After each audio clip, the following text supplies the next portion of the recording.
నేను ఎప్పుడు రౌడీజో నాకు తెలియదు. నేను ఎప్పుడు కూడా హత్యలు చేయను. నాకు నమ్మకం లేదు. వాటి మీద నమ్మకం కాదు, నా ప్రవృత్తి కాదు, నా జీవితంలో దానికి నేను పుట్టలేదు. అందుకే కొంతమంది అంటారు నువ్వు సౌమ్యుడివి, నువ్వు లాభం లేదు రాజకీయాలు. కానీ కాదు, నేను సౌమ్యుడిగానే ఉంటా. కానీ యాంటీ సోషల్ ఎలిమెంట్స్ పైన మాత్రం సింహ స్వప్నంగా ఉంటా. అది నా జీవితం. మీరు ఒకసారి ఆలోచించండి. తీవ్రవాదులు, నాకు వాళ్ళకు విరోధం లేదు, వాళ్ళ సిద్ధాంతం తప్పు. ఏదో బెదిరించి భయపెట్టి తుపాకీతో మేము రాజ్యం చేస్తామని ఎక్కడో అడవుల్లో కూర్చొని మనుషుల్లో, ఊర్లో ఉండే మనుషులు చంపుతామని లేఖలు పంపించి అరాచకాలు చేసేవారు. ఇది తప్పని చెప్పాను, ఎనలేదు. అప్పుడు కావాలని గట్టిగానే పోలీసుల ద్వారా యాక్ట్ చేశాం. దాంతో వాళ్ళు నా మీద కోప్పడి తిరుపతిలో 2003లో 23 క్లేమోర్ మైన్స్ని బ్లాస్ట్ చేశారు. సాక్షాత్తు వెంకటేశ్వర స్వామి దిగొచ్చి నాకు ప్రాణభిక్ష పెట్టాడు. అసాధ్యం ఇది. అది కూడా అకేషన్ బ్రహ్మోత్సవం. బ్రహ్మోత్సవం సందర్భంలో దేవుడికి లాంఛనాలు ఇస్తాం, ప్రభుత్వం ఇస్తుంది, ముఖ్యమంత్రిగా ఇస్తాం. నేను ఆ సందర్భంలో పోతామంటే జరిగితే ఆయనే కాపాడాడు. అయినా నేను భయపడలేదు. అదే మరి రెండో విషయం మీరు చూస్తే రాయలసీమ రాళ్లసీమగా మారిపోయే పరిస్థితి వచ్చింది. ఇంకో పక్క ఎక్కడికక్కడ ముఠా కక్షలు, ఒకరినొకరు చంపుకోవడం. ఒక స్థాయిలో మీరు ఒకసారి చూస్తే ఏ స్థాయికి వెళ్ళామంటే ఒక ఫ్యామిలీ ఒకరిని చంపితే ఆ ఫ్యామిలీ ఇంకొకరిని చంపి కడాన ఫ్యామిలీలు లేకుండా తుదముట్టించే పరిస్థితికి వచ్చారు. గ్రామాలు లేకుండా చేసే పరిస్థితికి వచ్చారు. అలాంటి సమయంలో ఒకటి ఆలోచించా, ఇది నా బాధ్యత, మర్యాదగా చెప్పా, ఫ్యాక్షన్ పోవాలని చెప్పా, ఉక్కు పాదంతో ముందుకెళ్ళా. వెళితే మా వాళ్ళు తప్పు చేస్తే కూడా జైల్లో పెట్టి మొత్తం ముఠా కక్షల్ని పూర్తిగా అణిచివేసిన పార్టీ తెలుగుదేశం పార్టీ. ఒకప్పుడు సినిమాలు తీసేవాళ్ళు, ఈ ముఠాల పైన డైలాగులు ఉండేటివి. ఇప్పుడు సినిమాలు తీసేవాళ్ళకు కూడా థీమ్ లేదు. ఎందుకంటే అప్పుడు వాస్తవం కాబట్టి సినిమా తీస్తే బ్రహ్మాండంగా చూసేవాళ్ళు. ఇప్పుడు అది కూడా లేదు. అదే మరి ఇంకొక పక్క హైదరాబాద్ నగరం, ఒకే రోడ్డు విజయవాడకి, ఒకే రోడ్డు బెంగళూరుకి, కర్నూలుకి రావాలన్న అదే రోడ్డు. కత్తిపోట్లు, కర్ఫ్యూలు, మత విద్వేషాలు. నాకు అర్థమయ్యేది కాదు. ఒక అతను ఒక కత్తితో పొడస్తాడు ఒకరిని, ఇంకొకరిని 2 కత్తుల పోట్లు వేస్తాడు. ఒక ఆయన ఒకరిని చంపుతాడు, ఇంకొక ఆయన 3 చంపుతాడు. అది ఒక పెద్ద వైరస్గా తయారై 6 నెలలు కర్ఫ్యూ పెట్టేవాళ్ళు. నిర్మోహమాటంగా పోయాను. మత విద్వేషాన్ని రెచ్చగొడితే ఎవరిని ఉపేక్షించని చెప్పి యాక్షన్ తీసుకుని హైదరాబాద్లో మత సామరస్యాన్ని కాపాడి ప్రశాంతతకు మారుపేరు చేశాం. కాబట్టి ఈరోజు హైదరాబాద్లో ఇండస్ట్రీస్ వచ్చాయి. హైదరాబాద్ ప్రపంచ నగరంలో ఒక మేటైన నగరంగా తయారైంది. నాలెడ్జ్ ఎకానమీకి నాంది పలికింది. ఇప్పుడు మన రాష్ట్రం మీరు గుర్తుపెట్టుకోవాలి. మన నియోజకవర్గం మీరు చూడండి. నేను 8 సార్లు ఎమ్మెల్యే, 4వసారి ముఖ్యమంత్రి. 1924 నా నియోజకవర్గానికి రానిచ్చారా అని మిమ్మల్ని అడుగుతున్నా. ఏమమ్మా ఆడబిడ్డలు మీరే చెప్పండి.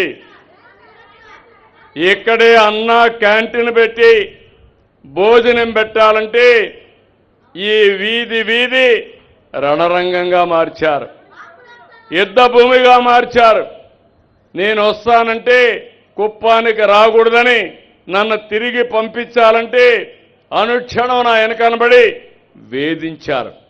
నేను ఇక్కడి నుంచి బెంగళూరుకు పోతే నేను పోయిన వెంటనే నాతో వచ్చిన వాళ్ళందరినీ అరెస్ట్ చేసి జైల్లో పెట్టేశారు.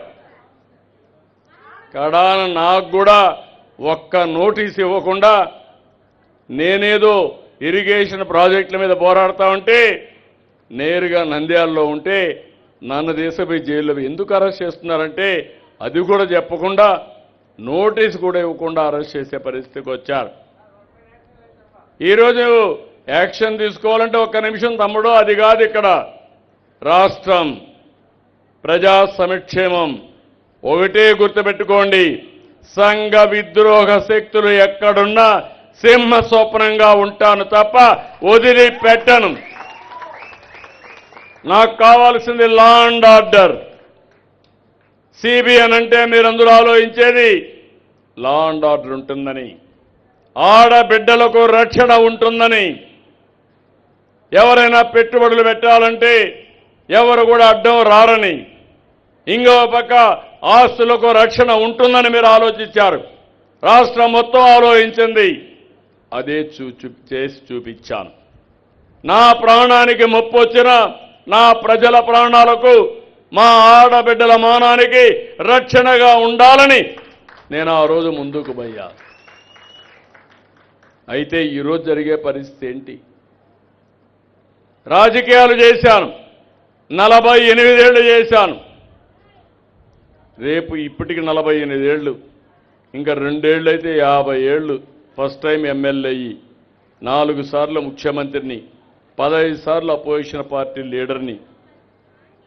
కానీ నా బాధంతా ఒకటే గుర్తుపెట్టుకోవాలి, ఈరోజు నేను రాజకీయాలు చేయాల్సి వచ్చేది రౌడీలతో, నేరస్తులతో రాజకీయం చేస్తున్నా. ప్రజలు గుర్తుపెట్టుకోవాలి, ఈ కుప్పం నేను చెప్తున్నా. ఎందుకంటే కుప్పం ఒక ప్రశాంతమైన ప్రదేశం.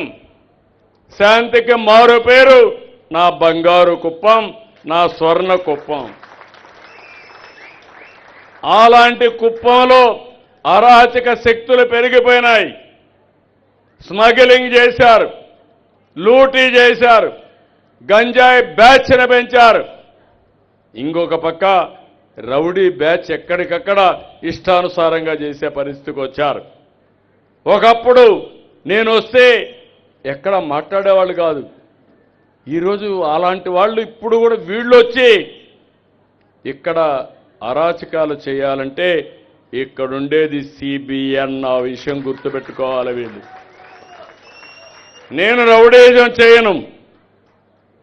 నా ప్రజలకు రక్షణగా ఉంటా, కవచంగా ఉంటా. రౌడీజం చేసేవాళ్ళని ఎక్స్పోజ్ చేసి బజార్లో నిలబెట్టి నడి రోడ్లో దోషిగా నిలబెట్టే బాధ్యత నాదని మీ అందరికీ హామీ ఇస్తున్నా. మీరు ఒకసారి ఆలోచించండి. వివేకానంద రెడ్డి హత్య, నేనే ముఖ్యమంత్రి, ఎలక్షన్ సీజన్, బిజీగా ఉన్నాం, నిద్రలేశాను. న్యూస్ వచ్చింది, వివేకానంద రెడ్డి చనిపోయాడు, గుండెపోటు అన్నారు.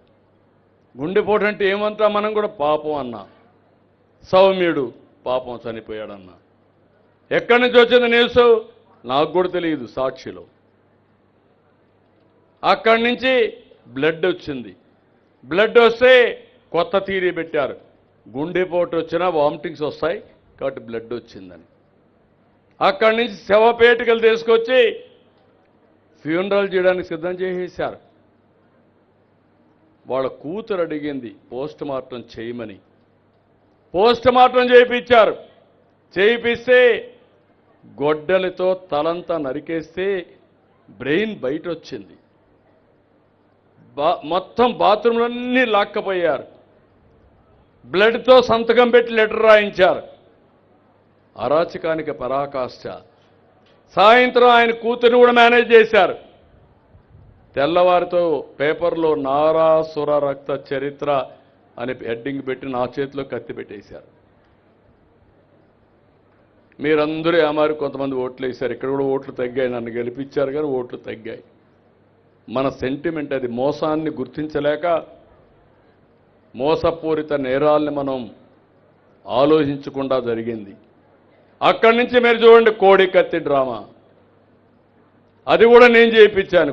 ఎవరికైనా ఇస్తే ఒక చిన్న కత్తి, కోడి కత్తి పంపించి ఆయన చంపేయాలన్నది. ఒక గులకరాయి, ఆ గులకరాయి వేసి ఆయన హత్యా ప్రయత్నం చేశానని. ఏంటి ఇవన్నీ? సానుభూతి డ్రామాలు. అరాచకాలకు పరాకాష్ట ఎంతోమంది చంపారు. మాస్క్ అడిగితే నువ్వు నన్ను అడుగుతావని ఒక ఎస్సీని దారుణంగా చంపేశారు. ఒక డాక్టర్, మంచి డాక్టర్, ఒక డ్రైవర్ని చంపేసి కడాన డోర్ డెలివరీ ఇచ్చి అంత్యక్రియలు చేసుకోమనే ఇదొస్తే అలాంటి వాళ్ళని ఊరేగింపు చేశారు. నేను చేయలేను ఆ పనులు.